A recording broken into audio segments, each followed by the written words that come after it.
আসসালামু আলাইকুম ওয়া রাহমাতুল্লাহি ওয়া বারাকাতুহু। সম্মানিত দর্শক শ্রোতা মণ্ডলী, আপনাদের সকলকে জানাচ্ছি আন্তরিক মোবারকবাদ এবং শুভেচ্ছা। একটি গুরুত্বপূর্ণ বিষয় নিয়ে আপনাদের সামনে আজকে উপস্থিত হয়েছি। আমরা সবাই নিজেদেরকে নিয়ে অনেক ভাবি, নিজেদেরকে প্রতিষ্ঠিত করতে চাই, এই সমাজের মধ্যে নিজেদের বিভিন্ন পরিচয় উত্থাপন করতে চাই। তো নিজেকে নিয়ে চিন্তা বা সমাজের জন্য কিছু চিন্তা, সুচিন্তা যারা আমরা করি তাদের ব্যাপারেই কিছু কথা ইনশাল্লাহ আশা করছি কথাগুলো শুনলে উপকৃত হতে পারবেন।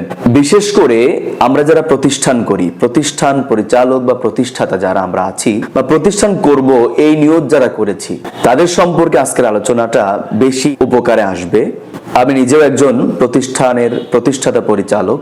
আমার প্রতিষ্ঠানটি ঝিনাইদহ শহরের প্রাণকেন্দ্র সার্কিট হাউস সংলগ্ন অবস্থিত। আমার প্রতিষ্ঠান খুব বেশি দিনের নয়, 2023 সালের ডিসেম্বর থেকে শুরু করা হয়েছে। আলহামদুলিল্লাহ এই 1.5 বছর মতো হলো। এখন প্রতিষ্ঠান অবস্থা আল্লাহর অশেষ মেহেরবানিতে অনেক ভালো, অনেক ভালোভাবে এগিয়ে যাচ্ছে। আমরা শিক্ষক যারা আছেন বা আমরা যারা আছি খুব ভালোভাবে ইনশাআল্লাহ প্রতিষ্ঠান সামনের দিকে এগিয়ে নিয়ে যাওয়া হচ্ছে। আল্লাহ তাআলা মেহেরবানি করেছেন। প্রতিষ্ঠান করতে গিয়ে আমি যে বিষয়গুলো লক্ষ্য করেছি এবং যে বিষয়গুলো আমার অভিজ্ঞতার মধ্যে এসেছে, তার মধ্যে প্রথম বলবো নিয়তের পরিশুদ্ধতা। আপনি প্রতিষ্ঠান করবেন কোন নিয়তে করবেন, আপনার ভবিষ্যৎ প্ল্যান কি, আপনি প্রতিষ্ঠান করবেন, প্রতিষ্ঠান নিয়ে আপনার চিন্তা চেতনা কি, আপনি কি জন্য প্রতিষ্ঠান করবেন, এই ব্যাপারে আগে নিয়ত আপনাকে খাস করতে হবে, নিয়তটা সহি করতে হবে। আমরা জানি হাদিসের মধ্যে আল্লাহ রাসূল সাল্লাল্লাহু আলাইহি সাল্লাম বলেছেন যে নিয়তের উপরেই কর্মের ফলাফল। আপনার যদি নিয়ত ঠিক থাকে কর্মের ফলটাও ঠিক হবে।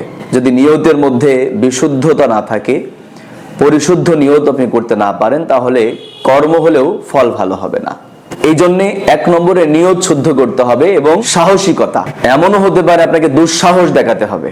আপনি ভাবছেন, প্ল্যান করছেন, কি করব, করতে পারবো কি পারবো না, হবে কি হবে না, প্রতিষ্ঠান করলে টিকবে কি টিকবে না, আমি কি পারবো, আমি কি আসলে প্রতিষ্ঠান নিয়ে এগোতে পারবো, আমার তো সে অবস্থান নেই, পরিচয় পরিচিতি নেই, কিভাবে সম্ভব হবে, এত চিন্তা না। হ্যাঁ, আপনি চিন্তা করবেন, আবেগ যদি একবার হয় বিবেক হবে 100 বার। বিবেক আপনি খাটাবেন, চিন্তা করবেন, প্ল্যান করবেন, ঠিক আছে, কিন্তু ভীত হওয়া যাবে না। ভীত সন্ত্রস্ত হয়ে আপনার স্বপ্নকে আপনি ভুলণ্ঠিত করতে পারেন না, আপনার লক্ষ্যকে আপনি হারাতে পারেন না। আপনি প্ল্যান করবেন, সাহস নিবেন, আপনি নিজের প্রতি আস্থা রাখবেন, আপনি পারবেন এই বিশ্বাস আপনার রাখতে হবে এবং নিয়ত পাকাপোক্ত করতে হবে। দুঃসাহস দেখিয়ে আপনার কাজে লেগে পড়তে হবে। যদি আপনি এভাবে কোনো প্রতিষ্ঠান করেন, ইনশাআল্লাহ অবশ্যই আপনি দেখবেন আপনার এই নিয়তের পরিশুদ্ধতার কারণে, আপনার সাহসিকতার কারণে, আল্লাহর সাহায্য নিয়ে আপনি লেগে গেলে আল্লাহ নিজে আপনার এই কাজগুলো সহজ করে দিবেন, যেটা আমার জীবনেও ঘটেছে। দ্বিতীয় বলবো আপনাদেরকে, অবশ্যই যেখানে প্রতিষ্ঠান করবেন, সেটা মাদ্রাসা হোক, অন্যান্য প্রতিষ্ঠান হোক, কিন্ডারগার্টেন হোক বা দিনী যে কোনো প্রতিষ্ঠান, আপনার হচ্ছে হিফজুল কোরআন বিভাগ বা নুরানি মাদ্রাসা, আপনি যেটা করেন, আমরা যেহেতু নুরানি মাদ্রাসা এবং হিফজ বিভাগ আমার রয়েছে, দুইটা বিভাগের সমন্বয়ে আমার প্রতিষ্ঠান করতে, আমি বলবো দ্বিতীয় যে অপশনটা আপনাদের আমি বলতে চাই বা পরামর্শ দিতে চাই, সেটি হচ্ছে স্থান নির্বাচন। আপনি যে স্থানে প্রতিষ্ঠান করবেন সেই স্থানটা অবশ্যই যথাযথ স্থান হতে হবে এবং এক নামে চিনবে, বা স্থানটা এমন যে স্থানটার পরিচয় দিতে আপনার খুব সহজ হবে। আপনি প্রচার করবেন, আপনি ছাত্র কালেকশন করবেন, এলাকার মধ্যে যখন আপনি ঘুরবেন পরিচয় দিবেন, এই পরিচয় দিলে যাতে মানুষের চিনতে কষ্ট না হয়, যাতে অল্পতেই এটা মানুষ চিনে ফেলে। আপনার প্রতিষ্ঠান কোথায়, অমুক জায়গা, এটা কোথায় অবস্থিত, তো অমুক একটা জায়গায় বা অমুক প্রতিষ্ঠানের পাশে প্রতিষ্ঠিত। যদি আপনি এইভাবে পরিচয়টা সহজ করতে পারেন, তাহলে দেখবেন যে প্রতিষ্ঠানের পরিচিতি পরিচয় আরো যতটুকু আপনি আশা করেছিলেন তার চাইতে আরো অনেক গুণ বেড়ে যাচ্ছে। এই জন্য স্থান নির্বাচন ঠিক করতে হবে। অবশ্যই স্থান নির্বাচন যদি সুন্দর হয়, প্রতিষ্ঠান সামনের দিকে এগিয়ে নিতে অনেকটাই সহজ হয়ে যাবে। আপনাদের 3 নম্বরে আমি যেটা বলতে চাই, যে প্রতিষ্ঠান করবেন, আপনি নিজস্ব যদি অর্থায়নে করেন সেটা আলহামদুলিল্লাহ ভালো কথা। যদি কোনো বিল্ডিং ভাড়া নিয়ে করেন সেটাও করতে পারবেন। আমি যেহেতু নিজেই ভাড়া নিয়ে চালাচ্ছি, আলহামদুলিল্লাহ আল্লাহ তাআলা কবুল করেছেন। তো ভাড়া নিয়ে করেন আর নিজে প্রতিষ্ঠান নিজের অর্থায়নে বিল্ডিং করে করেন, যেভাবেই করেন। 3 নম্বর পরামর্শ হচ্ছে আমার অভিজ্ঞতার আলোকে, সেটা হলো আপনাদের আমাদের সবার ময়দানে প্রচারণার যে কাজটা, প্রচার এই প্রসার, আপনাকে প্রচার করতে হবে। আপনার চলতে ফিরতে উঠতে বসতে সব সময় আপনি যে প্রতিষ্ঠান করেছেন, একটা মাদ্রাসা করেছেন, কিন্ডারগার্টেন করেছেন, এইটা মানুষকে জানাতে হবে। নিজের কাজ নিজে করতে হবে। নিজের কাজ নিজে করলে অপমান হয় না। নিজে করবেন কাজ। আপনি প্রতিষ্ঠাতা, তাতে কি হয়েছে? আপনি পরিচালক, তাতে কি হয়েছে? পরিচয় করেন। আপনি বলেন আমি একটা মাদ্রাসা করেছি, অমুক জায়গায় মাদ্রাসা, আমার মাদ্রাসায় ছাত্র দিলে, আপনার সন্তানকে দিলে আমি এই এই এই কাজগুলো আপনার সন্তানের জন্য করতে পারবো। আপনার সন্তানকে এই সমাজের একজন গুরুত্বপূর্ণ মানুষ হিসেবে গড়ে তুলতে পারবো। আপনার সন্তানকে শুধু এহলৌকিক না, পরকালের জন্য কিছু একটা করে দিতে পারবো ইনশাল্লাহ। আল্লাহ চাহে তো আপনার সন্তান একজন যোগ্য হাফেজ হবে, একজন যোগ্য আলেম হবে, একজন ভদ্র মানুষ হবে। আপনার সন্তান একজন নেককার হবে, আপনার খোঁজ খবর নেবে। আপনার সন্তান আপনার সম্মান করবে, শ্রদ্ধা করবে। আমরা সেই শিক্ষাটা দিয়ে থাকি। আমরা এই নিয়তে প্রতিষ্ঠান করেছি। এই নিয়তটা পাকাপোক্ত করার জন্য আপনাদের এলাকায় আমরা এসেছি।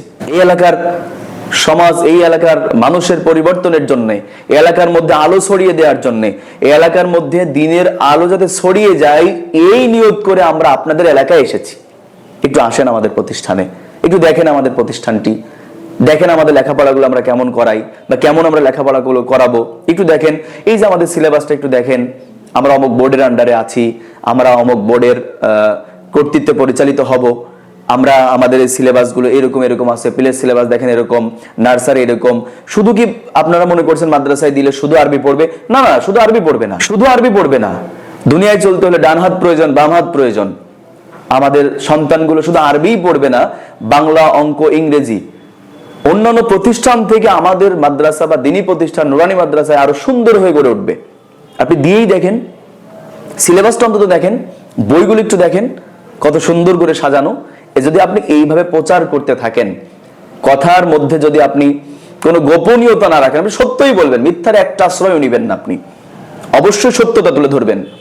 আপনার প্রতিষ্ঠান সম্পর্কে আপনি সবার কাছে পরিচয় তুলে ধরবেন, শুধুমাত্র দিনের স্বার্থে, এই সমাজের স্বার্থে, এই সমাজের মানুষের কল্যাণার্থে। যদি আপনি এই কথাগুলো এইভাবে বলতে পারেন বা প্রচার করতে পারেন, আপনি নিজের কাজ নিজে করতে পারেন, তাহলে আল্লাহ আপনার জন্য এগুলো সহজ করে দেবেন, যেটা আমাদের জীবনে হয়েছে।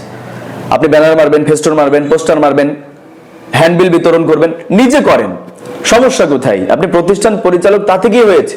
আপনার সম্মান চলে যাবে? না না, বরঞ্চ আপনি নিজে করলে মানুষের মধ্যে আরো বেশি তারা ইন্টারেস্টেড হবে আপনার প্রতি, যে সে একজন প্রতিষ্ঠাতা হয়ে, পরিচালক হয়েও নিজের কাজ নিজে করছে। অবশ্যই নিজের কাজ নিজে করতে হবে। আপনার কাজ কেউ করে দেবে না।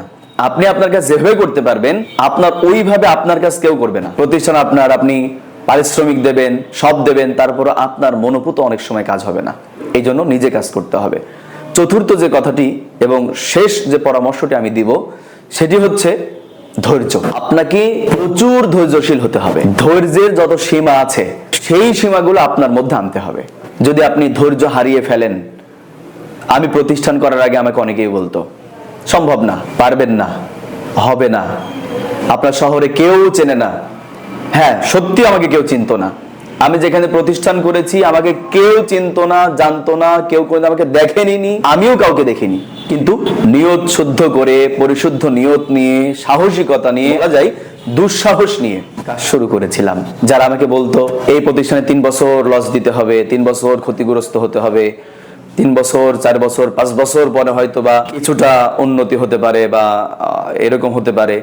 তো আমি বলেছিলাম যে যদি আমার 3 বছর লাগে, 3 বছর লস দিতে হয়, আমার সবকিছু, আমার যা আছে সবকিছু যদি আমার এর প্রতিষ্ঠানের পেছনে ব্যয় করতে হয়, সেটাও আমি করব।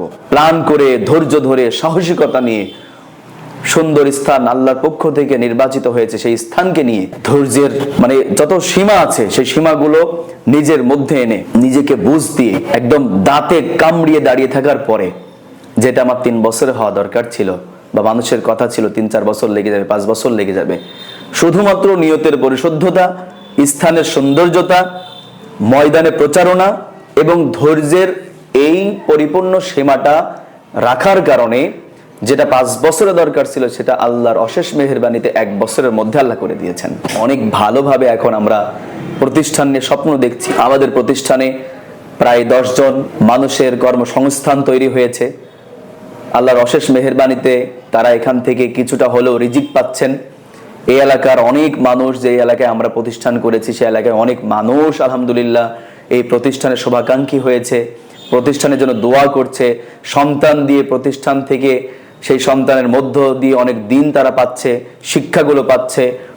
সব মিলিয়ে আলহামদুলিল্লাহ অনেক ভালোভাবে আমরা প্রতিষ্ঠানকে মানুষের সামনে উপস্থাপন করতে পেরেছি। আল্লাহর মেহেরবানি এটা ছিল, আল্লাহ তাআলা করিয়েছেন। এই জন্য বলবো, আপনারা যারা প্রতিষ্ঠান করতে ভয় পাচ্ছেন, ভয় পাওয়ার কিচ্ছু নেই। আগে নিজেকে চিনতে হবে। আপনার মধ্যে আল্লাহ যে প্রতিভা দিয়েছেন, যে সাহস দিয়েছেন, আপনার মধ্যে যে জ্ঞান দিয়েছেন, সেগুলো আপনি বিকশিত করুন, আপনি প্রভাবিত হন, আপনার প্রতিভাগুলো আপনি মানুষের সামনে উপস্থাপন করুন। এটা করতে যদি পারেন তাহলে অবশ্যই আপনি ভালো কিছু করতে পারবেন। প্রতিষ্ঠান নিয়ে স্বপ্ন দেখেন, দিনের জন্য স্বপ্ন দেখেন।